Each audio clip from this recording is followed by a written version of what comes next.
Welcome back to my shop. This is the second part of what we're calling the wave attachment. Now this is my interpretation and my piece of equipment. There are other people who have designed and done and made the wave attachment. The original wave attachment is called an Atkins reciprocating attachment made for an ornamental lathe. This is my version. Tim Krause has another one, and so does Bill Buckley. What we want to look at here is that I have made a little hub that will go onto the drive gear, the duplex gear. It doesn't matter which one I go to. I can take the 4 screws out and put this hub on. So if I'm going for a longer wave, I'll put it on the bigger gear, the ×2 gear. All right.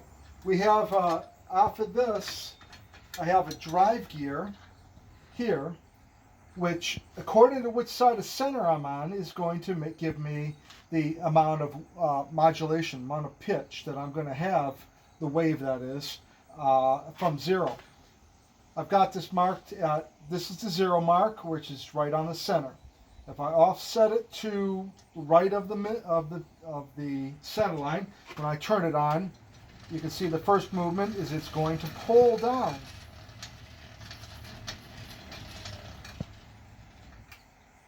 If I modulate the same amount on the other side of 0, you notice that when it starts up, it's going to push. Okay, this is important only for the purpose of if you're going to try like a DNA wave, where you're going to have one arc going outside and one arc going on the other side on the next pitch. We do one side at a time, and then all you have to do is, according to which side of the center line you're at, you can be able to know that if you're going to pull or push on the start. The important part is that I have this marked. So this is my 0 mark. That's exactly 0, center. It's not going to move. And if I offset it by how many notches I have, which is about a 1/16 per inch, not exact science here. I measure it out here, and I can count the amount of marks. And then what I can do is I can measure the same point on the other side of 0. So depending on, I make one wave, I make it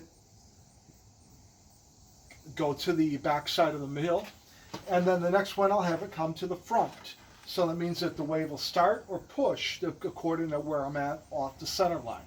Okay, that's one way of doing it. So what I'll do is when I set up the machine, I go from the center, and I count out how much I want to move out, and then I'll lock it into place. Okay. Normally what I'll do is I mark the gears with a Sharpie marker to try to get everything in alignment. So if I move my machine here,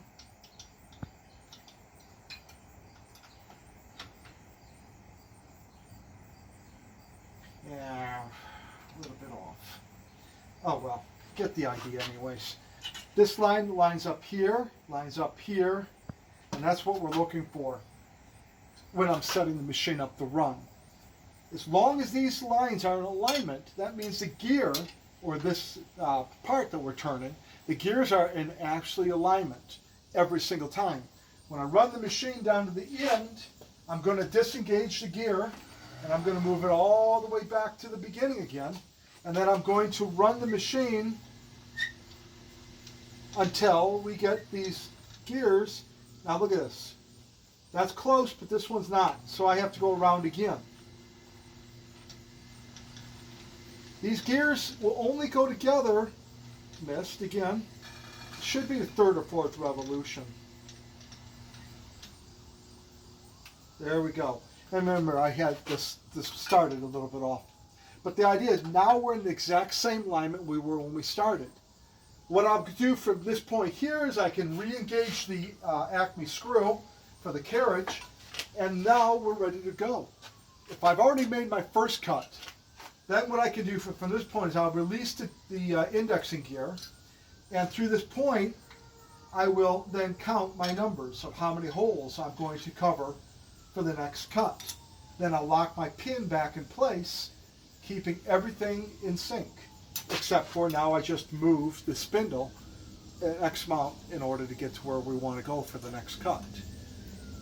It's like a choo-choo train as far as I'm concerned.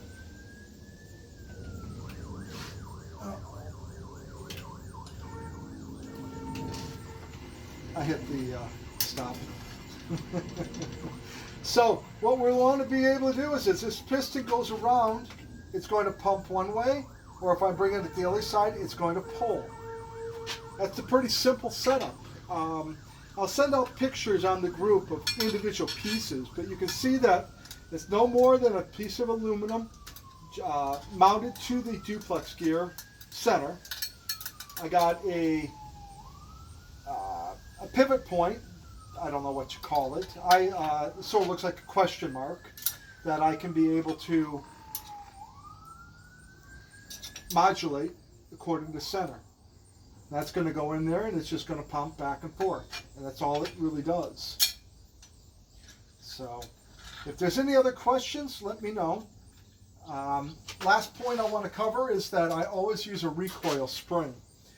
The machine pulls very, very well, but it doesn't push, meaning that if my gear now is going to be,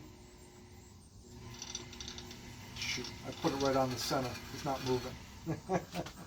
Okay, if I take this here and lock it in, when I go around, the pole movement is very, very solid, very accurate. I use a spring to help keep the even tension on the arm. If I do not use a recoil spring, it works, but you're going to find that there's a little bit of slop involved, and that you're going to find that the ways aren't 100% symmetrical. So I always use a light spring as a recoil. So the machine pulls, the spring pulls it back, and that way everything is always uniformed. That's the best I can do right now. You have yourself a good day, and thank you very much.